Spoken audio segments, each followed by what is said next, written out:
bispo é o mesmo que ancião ou presbítero. Mas veja que quando você vai na Bíblia, eu vou lhe mostrar uma coisa. Hebreus 5,4 diz que ninguém pode tomar para si esta honra de ser pastor, apóstolo e assim por diante, a não ser aqueles que foram chamados como Arão. Como que Arão foi chamado? Eu estou citando a carta de Paulo, Hebreus 5,4.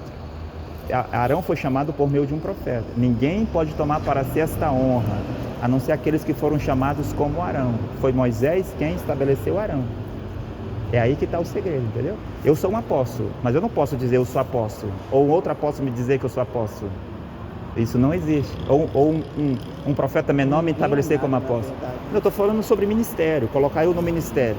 Não é nem se eu sou digno ou não sou digno. Eu só posso ser apóstolo por meio de um profeta. Paulo. Deus vai usar a pessoa e colocar. Paulo era o único que poderia estabelecer os ministérios do seu tempo. Paulo que estabeleceu Timóteo, Silvano, Agabo, Silas e enviava-os. Quem estabelecia? Paulo. Não era Paulo que estabelecia? Porque Paulo era o profeta. Então hoje, para você ser pastor, é o profeta do seu tempo que tem que ver o dom em você e dizer, eu não sei o seu nome, mas vamos dizer, o João, eu consagro ele para ser um apóstolo lá na Argentina. Aí envia você para a Argentina. Só um profeta pode fazer isso. Porque ninguém pode tomar para si esta honra de estar no sacerdócio, a não ser aqueles que foram chamados como Arão. E Arão foi chamado pelo profeta Moisés. Exatamente. Só estou te dando aqui um parêntese para você parar para pensar, entendeu? Eu já fui das Assembleias dos Deuses. Fui um pregador lá. Fui um pregador nas igrejas brandamistas. Fui um pregador lá. Mas depois eu descobri que eu não era um verdadeiro pregador. Porque para mim ser um verdadeiro pastor, um verdadeiro apóstolo, um verdadeiro profeta de igreja, doutor, evangelista, é um profeta que pode fazer isso. Só ele tem autoridade para consagrar um homem de Deus. Dada por Deus. Né? Isso. Como por exemplo, aqui é Gama, né? Mas bem que Brasília tem um presidente. Então, o presidente é como o profeta. E os seus ministros são como os pastores, os apóstolos, evangelistas. Então é o presidente quem estabelece os seus ministros. Né? Você já está falando da hierarquia. Não, eu estou falando do modo. Tudo que tem no natural é um tipo do que tem no espiritual. Jesus diz. Aqui o mundo onde a gente está, Jesus diz. Tudo comparado. Sim. Jesus disse assim na terra como no céu. Você está certo. Então, o modo do presidente operar é parecido com o modo de um profeta operar. Porque o presidente eleito nomeia os seus ministros que vai trabalhar com ele no seu governo. O profeta estabelecido por Deus nomeia os ministros que vai trabalhar com ele no seu tempo. Por isso que Jesus foi quem nomeou os seus ministros. Paulo nomeou os seus ministros. Moisés nomeou os seus ministros. Todo profeta nomeou os seus ministros. Para mim ser um ministro, para ele é um simples irmão, mas ele pode ser alguma coisa no sentido de ministério. Mas para isso ele tem que ser nomeado por um profeta. Isso. É o que a Bíblia diz, entendeu? Mas da autoridade que Deus entrega para o homem, né? Sim. Então, para ele nomear Isso você... é comparado com o reino de Deus. Sim, para ele nomear você, ele não pode ser um pastor. Ele tem que ser um profeta mensageiro. Aquele que Deus escolheu, deu a ele um chamado, uma comissão. Cada um na direção de Deus, a gente obedecendo a palavra de Deus, dando... Mas você sendo uma pessoa irrepreensível. Não, mas você não entendeu o que eu disse. Eu estou citando a Bíblia. A Bíblia diz, ninguém pode tomar para si esta honra, a não ser aqueles que foram chamados como Arão. Existe um ponto final aí, entendeu? Não é que aquele lá é uma pessoa digna, ele pode me consagrar. Você é um profeta? Então mostre-me o seu chamado, a sua comissão. Você entendeu? É como alguém que diz que é um policial, ele usa arma, usa uniforme, mas ele não é, ele é falso, entendeu? Então, por muito tempo eu fui um falso sacerdote. Eu não sabia, por causa da ignorância. Eu era pregador nas igrejas e tudo mais, mas eu não sabia. Agora, quando eu sei, aí eu tenho que parar. E por que o senhor vê de Deus no senhor? Quais as atitudes que o senhor acha que o Espírito Santo faz o senhor tomar? Que são agradáveis diante de Deus? O senhor acha que o senhor está agradando a Deus? O senhor sente aquela tranquilidade, aquele domínio, poderia te responder. Aquela santificação, aquela força. Eu poderia te responder. As pessoas se sentem felizes perto do Senhor, sentem a paz de Deus. Depende do ponto de vista, porque quando Jesus pregava, em vez deles estarem felizes, eles pegavam em pedras para matar Jesus. Então, de certa forma, eles não estavam felizes com Jesus. Quando Pedro ia pregar, os apóstolos iam pregar, eles não estavam felizes ouvindo eles, pegavam em pedra para matar. Quando Estevão começou a pregar, eles não estavam felizes, entendeu? Sim, mataram o Estevão. Porque eles estavam na mentira, que eu estou querendo dizer. Não, tudo bem. Mas hoje as pessoas não estão na mentira? Hoje o mundo não está na mentira? Sempre andou. Então, Aí a sua pergunta, quando eu estou pregando, depende se há Entendeu? aqueles que gostam e aqueles que não Existe gostam. a parte que te leva até aquele sentimento agradável de estar ali. Como, por exemplo, Jesus, ele pregou para aquelas multidões, né? Jesus pregou para aquelas multidões e o pessoal passou 3 dias ouvindo ele ali, entendeu? Mas não por quê? deu vontade de ir pro banheiro, não deu vontade nem de comer. Mas eu vou lhe falar por quê. Porque a palavra estava tão boa, a palavra que saía da boca dele, que as pessoas não queriam nem sair de perto. Isso que eu estou querendo dizer. Sim, mas nem em todas as ocasiões. Ali é porque Jesus estava dando um tipo de sermão para aqueles que não eram religiosos. Então, e eles estavam ali em busca de cura, de milagre, de comer depois o pão. Jesus multiplicou os pães e os peixes. Mas aonde é que estava essa multidão quando Jesus foi preso?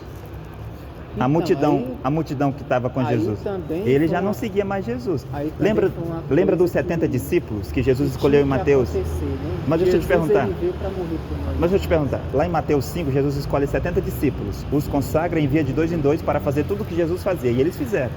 Mas onde é que estava eles logo em seguida? Abandonaram Jesus, porque não suportaram o que Jesus pregava. Não tinha também abandonaram por causa da palavra. Mas por causa da palavra, está vendo? Então, quando Jesus estava fazendo milagre, uma multidão o seguia. Mas quando Jesus vinha com a palavra de repreensão, aí eles não queriam mais não. Então, é que nem Jesus falou lá na parábola do semeador, né? Ele deu as comparações. Exato, esse é aquele que recebe a palavra com alegria. Eu acredito nisso. Entendeu? É aquele que recebe a palavra com alegria. Eu não sei o seu nome, vou embora de saber o seu nome. Só que a raiz, que é Jesus, não cresceu dentro da pessoa. O mais importante que aconteceu aqui não é nem você concordar comigo, entendeu? Nem eu te convencer. Mas é de você saber que há um profeta na terra. Agora, cabe a você ir atrás, examinar e tirar suas conclusões. Porque eu sei que a sua vontade é de ser salvo. Não é a sua vontade de ser salvo? A nossa preocupação é essa. É a salvação, não é? Querer receber a salvação. Muito obrigado. De salvar muito obrigado. As pessoas que estão na vida errada, que estão acabadas, ajudar, né? Quem está precisando. Eu agradeço pela sua atenção. Você foi muito educado. A nossa intenção é essa, ajudar o próximo, mostrar para as pessoas que ser de Deus não é só ter um título, né? Mas antes de você ajudar o próximo, você tem que fazer uma coisa, que é o que Cornélio fez. Cornélio ajudava o próximo. Cornélio dava esmola. Todos os dias, e orava, e jejuava e tudo. Mas antes dele fazer isso, ele tinha que falar com Pedro. A salvação dele não era fazer o bem. A gente tem que respeitar, né? Ter temor, que nem o apóstolo Paulo falou, né? Mas temor a quem? Receber quem? Nós temos que ter temor e tremor, né? Temos que ser totalmente submissos aos nossos senhores, né? Não, mas aí... Os vossos senhores? Os senhores. Mas aí está falando... que estão acima de nós, que Deus colocou no nosso caminho. Sim, mas está falando de servos. E claro que se você... Os servos somos nós. Sim, mas também Paulo estava falando dos servos naturais. Eu sei que tem servos espirituais. Mas você só pode ser servo de um profeta. Um pastor não pode ter servo. Um bispo não pode... Você não pode ser servo do bispo. Você não pode ser servo de um apóstolo. Por exemplo, eu sou um apóstolo. Ele não pode ser meu servo. Na verdade, é eu que sou servo dele, porque eu vim para servir ele. Sim, mas você só pode ser servo do profeta. Você só pode ser servo do profeta. Pedro era servo de Jesus. Timóteo era servo de Paulo. Felipe Melanto era servo de Martim Lutero, entendeu?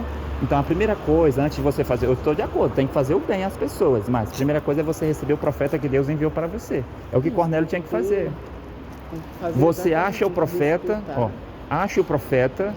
O homem enviado e direcionado, né, enviado com uma mensagem por Deus para a salvação. Vai salvar. Ele não vai vir para fundar igrejas e arrecadar dinheiro. Exatamente. Ele vai vir com a palavra de salvação.